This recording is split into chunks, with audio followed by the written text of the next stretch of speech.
Miova ny drafitra, miova ny drafitra. Izany indray no dinidinika iarahantsika manana amin'ity maraina vaovao ity, manasanao ampitiavana.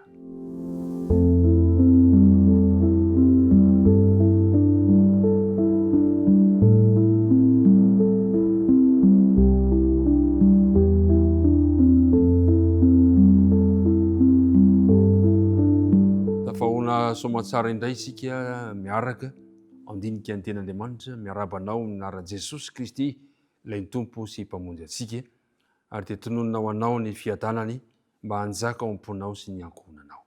Dia ary iaraka ivavaka isika raha nomboka izao fotoana izao. Andriamanitra rainay any an-danitra, rainay amin'ny alalan'i Jesosy Kristy tomponay ianao, ilay mpamonjy anay, ilay tia anay, ilay maty ho anay, ilay ho avy ho anay ka handray anay ho an'ny aminy. Misaotra anao noho ny fitantanana rehetra, misaotra ny amin'ny famondram-po, misaotra ihany koa no izao fiaonana izao andinianay ny teninao, koa mangataka tompo mba avelanao ny elokay ary ny fanena masina kosa mba harotsaka ty amponay, ampianatra anay sy ampitoetra ny teninao eo amin'ny fiainana tsirairay avy. Aminaraka Kristy nangatanay ny vavaka.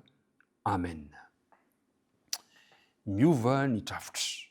Milohan'izay nefa dia andeha ho jerentsika indray ny andinina tao tadiana izay efa inona fa manomboka ao am-bavantsika na dia somary lava aza izany teny izany. Amin'ny Exodosy toko faharoa ka ny andininy fahatelo amby roapolo sy fahadimy amby roapolo ilay andinina tao tadiana manao hoe: ny zanak'Israely nisento noho ny fanompoana ka nitaraina, ary Andriamanitra ary niakatra tamin'Andriamanitra ny fitaraina noho ny fanompoana, ary Andriamanitra nandre ny fitarainany ka dia natsinjo na tsiary ny fanekeny tamin'ny Abrahama sy Isaka ary Jakoba, ary Andriamanitra dia nijery ny zanak'Israely ka nahafantatra azy. Miova ny drafitra. Fantatsika tsara fa efa lehibe zany zao Mosesy. Ao amin'ny andininy faha 110 ka ny andininy faharoa dia izao no voalaza ilay teny manao hoe: ary tamin'izany andro zany rehefa lehibe Mosesy dia nivoaka nakany amin'ny rahalahiny izy ka nijery ny fanompoany mafy, ary nahita lehilahy Egyptiana novokovoka ny anankiray tamin'ny Hebreo rahalahy. Niakatra Mosesy. Inona no ataony Mosesy?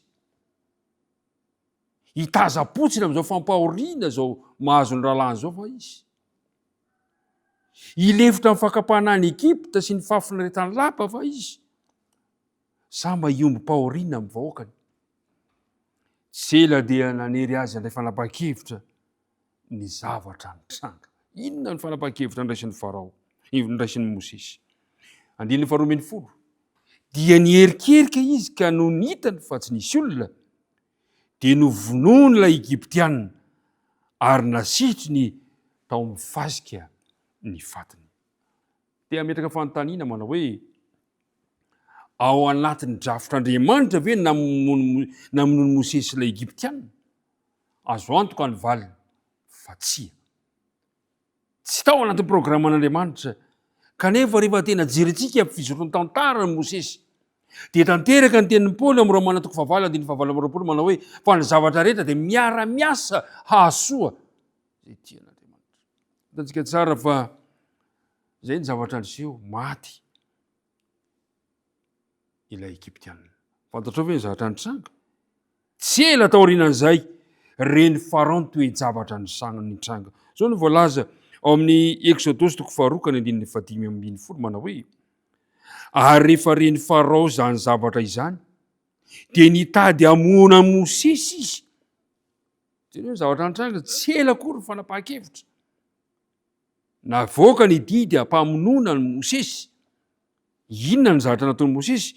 Fa Mosesy nandositra ny tavan'ny Farao ka nonona tany amin'ny tany Midianina, ary mipetraka teo anilan'ny lavaka fatsakana anankiray izy. Miova ny drafitra. Nandositra niala tao Egypta. Satria raha mbola niala tao Egypta Mosesy dia azo antoka fa tsy maintsy maty izy. Araka izany ary, na inona drafitra natao azy hiakarana amin'ny sisa fiandrianany Egypta ka hahatonga azy ho Farao, dia tsy tonga tamin'izany toerana izany Mosesy, fa tonga kosa hanompo an'Andriamanitra marina. Azo antoka fa tsy nahazo an-tsaina izany ho avy ny Mosesy tamin'ny fotoana izay nandosirany. Ary mpiara-midinika namana, Andriamanitra mahalala ny hevitra heverana ny tsirairay avy mahalala nitondrana ny fiainanao Andriamanitra. Ny ely irany ny tany rehetra ny toejavatra nitranga ny amin'ny famonona ny Mosesy, nefa ny zavatra nitranga nahita lalana andosirana izy, nandositra Mosesy, niala tao amin'ny toerana feno faharatsiana zany Mosesy. Fantatsika tsara fa ny aina nandritra ny 20 taona Mosesy, ary azo zaraina ho telo zany fiainany zany. Ny 70 taona voalohany dia ny ainany tao Egypta, zany hoe tao amin'ny lapan'ny mpanjaka. Ny 70 taona faharoa indray dia fantatsika fa nolaniny tao amin'ny trano jetro lay rafozany tany amin'ny faritry Midianina, tany nandaniny 70 taona faharoa. Ary ny 70 taona farany kosa no nandrafetan'Andriamanitra ny apahany lehibe teo amin'ny fiainany ka nafahany nitarika ny vahoakan'Andriamanitra. Andriamanitra malala ny hevitra iveranantsika. Marina fa tsy tao anaty programan'Andriamanitra ny famonoa Mosesy ilay Egyptiana, kanefa rehefa dinihana ny tantara dia lalana nitondran'Andriamanitra azy mba hivoaka tao Egypta izany. Ry mpiara-midinika namana,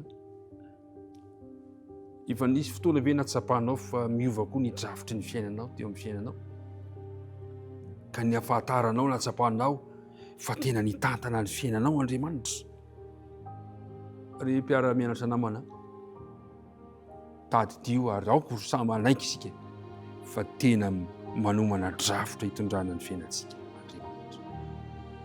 Ka eketsika izany androany, ary aoka samy anaiky ihany koa tsika fa ny zavatra rehetra dia miara-miasa ahasoa eo amin'ny fiainany tsirairay avy.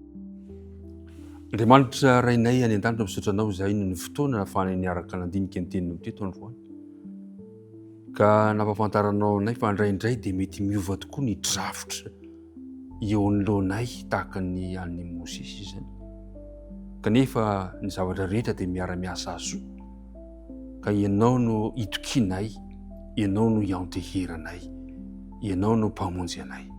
Dia apetraka tanànanao ary ny tontolo andronay androany, aza mafoy na masaraka anay ianao, aoko tsapanay ny fisianao. Naran'i Kristy nangatana ny vavaka. Amen.